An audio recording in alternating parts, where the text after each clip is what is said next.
Good morning, কেমন আছো তোমরা সবাই? আশা করছি তোমরা সবাই খুব খুব খুব ভালো আছো। আমি তো ভীষণ ভালো আছি। আজকে আমি তোমাদের সাথে শেয়ার করবো, বলতে পারো a day in my life, বা বলতে পারো লাইফস্টাইল ব্লগ, বা বলতে পারো ডেলি ব্লগ, যেটাই হোক না কেন আজকে আমি তোমাদের সাথে শেয়ার করবো আমার পুরো দিনের একটা রুটিন বলতে পারো। তো সকালবেলা ঘুম থেকে উঠে ঠাকুর প্রণাম করে নিয়ে জানালাটা খুলে দিয়েছি, কারণ জানালাটা না খুললে তো একদম ঘুমই ভাঙবে না, কারণ জানালাটা দিয়ে যা সুন্দর ঠান্ডা ঠান্ডা হাওয়া ঘরে আসে, ওটাতে করেই মুডটা ভীষণ ফ্রেশ হয়ে যায়। তো সকাল সকাল ঘুম থেকে উঠে জানালা খুলে বিছানাটা একদম নিট ক্লিন করে বাইরে চলে এসেছি। তো এখানে একটা জামা ছিল, সেটা ধুয়ে নিলাম, আর তারপর টুকটুক করে বাথরুমে সমস্ত জল ভরে নিলাম, যেহেতু সারাদিন প্রচুর জল লাগবে বাথরুম গেলে, তো সেই জন্য বাথরুমে আগে জলটা ভরে নিলাম। আর তারপর করবো আমি ব্রাশ। তো আমার ভিডিওগুলো তোমাদের ভালো লেগে থাকলে লাইক, কমেন্ট, শেয়ার, সাবস্ক্রাইব করতে ভুলো না। দেখা হবে তোমাদের সাথে অনেক অনেক ভালো ভিডিওর সাথে। যাই হোক, এখন আমার কাজটা কমপ্লিট হয়ে গেছে। এখন আমার কাজ হচ্ছে নিজেকে একটু কেয়ার করা। তো সবার প্রথমে এখানে আমি একটু ভালোভাবে টাইম নিয়ে ব্রাশ করে নিচ্ছি। ব্রাশ করার পরে সেকেন্ড নিজেকে ভালোবাসার আর একটা ধাপ হচ্ছে ফেস ওয়াশ করা। তো এখানে একটু ফেস ওয়াশ করে নিচ্ছিলাম।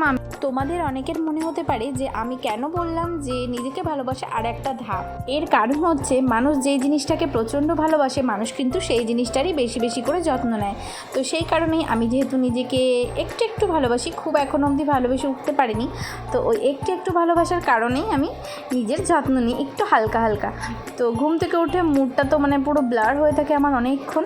তো এখানে একটু বসেছিলাম, তারপর করে নিচ্ছি এখন ঝটাপট করে স্কিন কেয়ার। নিজের কেয়ার করা মাস্ট, অবশ্যই করতে হবে। তো সবার প্রথমে আমি এখানে একটা খুব সুন্দর গুড ভাইবসের যে একটা কিউকাম্বার টোনার আছে, সেটা অ্যাপ্লাই করে নিলাম। তারপর একটু হেয়ার কেয়ার করে নিলাম, ওটাকে টাইম দিলাম ফেসে অ্যাবজর্ব হওয়ার জন্য। তারপর আমি এখানে আমার হেয়ার কেয়ারটা করে একটা সুন্দর খোপা করে নিলাম। তো তারপর এখানে আমি ইউজ করছি গুড ভাইবসেরই একটা সানস্ক্রিন। এটা ভীষণ ভালো, আমার তো প্রচণ্ড স্যুট করেছে, বলতে পারো আমি ভালো রেজাল্ট পেয়েছি এটা ইউজ করে। তো আমি এটা অবশ্যই আবার রিফিল করব, আমার খুবই ভালো লেগেছে এই সানস্ক্রিনটা। তো এটা সম্পর্কে তোমরা যদি ডিটেলসে শুনতে চাও অবশ্যই আমাকে কমেন্ট করো, আমি অবশ্যই তোমাদের সাথে শেয়ার করব। তারপর চলে এসেছি একটু পেট পুজো করার জন্য। ঘুম থেকে উঠে অনেক কিছু হয়ে গেছে, বেশ খিদে পেয়ে গেছে। তো এখন এখানে খাবো একটু বর্নভিটা। তো একটু একটু খিদেও পেয়ে গেছিলো, তো চলো আমি ঝট করে বর্নভিটাটা খেয়ে নিই। তারপর সকালে কি খাবো টিফিনে, সেটা তোমাদের সাথে শেয়ার করি। আজকে সকালে খাবো আমি রুটি, দেখতেই পাচ্ছ দুটো গোলা নিয়ে নিয়েছি। এটা দিয়ে এখন রুটি বানিয়ে সকালবেলা রুটি খাবো। আর অবশ্যই আগের ব্লগে তোমরা দেখেছিলে যে দিদুন পায়েস রান্না করেছিল আমার জন্য, তো সেই পায়েসটা দিয়ে আজকে সকালে রুটি খেয়ে নেব। আর তারপরে তোমাদের সাথে রান্নার যে ভাগটা সেটা শেয়ার করব। তো এখানে আজকে আমার রান্না হবে পটল দিয়ে আলু দিয়ে একটা হালকা মাখা মাখা তরকারি, আর হচ্ছে ভেজ ডাল।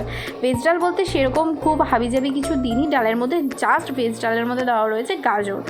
তো ওইটা কমপ্লিট করে আমি চলে যাব এখন স্নান করতে। তো নিয়ে নিয়েছি আমার ড্রেস, গামছা, বডি ওয়াশ, ফেস ওয়াশ। তো স্নান করে সেখানে ঝট করে খেতে বসে পড়েছি। তো খাবারটা কতটা ডিলিশিয়াস লাগছে তোমরা জাস্ট দেখো, আমার তো দেখেই এখনও জিভে জল চলে আসছে। তো এখন ঝট করে আমি খাবারটা কমপ্লিট করে নিই। তো রাত্রেবেলায় গিয়েছিলাম দিদুন বাড়িতে। তো দিদুন বাড়িতে গিয়ে এখানে আমি আটা মেখে রুটি করে নিচ্ছিলাম। তো কি মন হলো, আমার কখনো এতটা ইচ্ছা হয় না, বাট আজকে ইচ্ছা করলে তোমাদের সাথে শেয়ার করি। তো দেখো রুটিগুলো বেশ সুন্দর হচ্ছিলো, তো আমার তো মনে মনে ভীষণ আনন্দ হচ্ছিলো, তাই ভিডিওটা অন করে ভাবলাম তোমাদের সাথেও শেয়ার করি। তো এই যে দেখো এখন আমি ঝটঝট করে রুটিগুলো ভেজে নিচ্ছি। আর আমি কিন্তু খুব একটা ভালো করতে পারি না, তোমরা কি অবশ্যই হেসো না, তো একটু মন হলো শেয়ার করার, তো তাই শেয়ার করলাম। তো এখানে আমি এখন ঝটপট করে রুটিগুলো ভেজে নিই। আর তোমরা যদি আমার চ্যানেলটা সাবস্ক্রাইব করে না থাকো এখনও, ঝট করে সাবস্ক্রাইব করে নাও।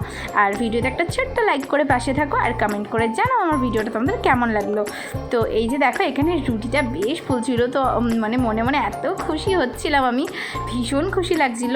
তোমরা যদি আমাকে ইনস্টাগ্রামে আর ফেসবুকে ফলো করতে চাও, তো ডেসক্রিপশন বক্সের লিঙ্ক দেওয়া থাকবে, অবশ্যই তোমরা ওখান থেকে গিয়ে ফলো করে নিতে পারো।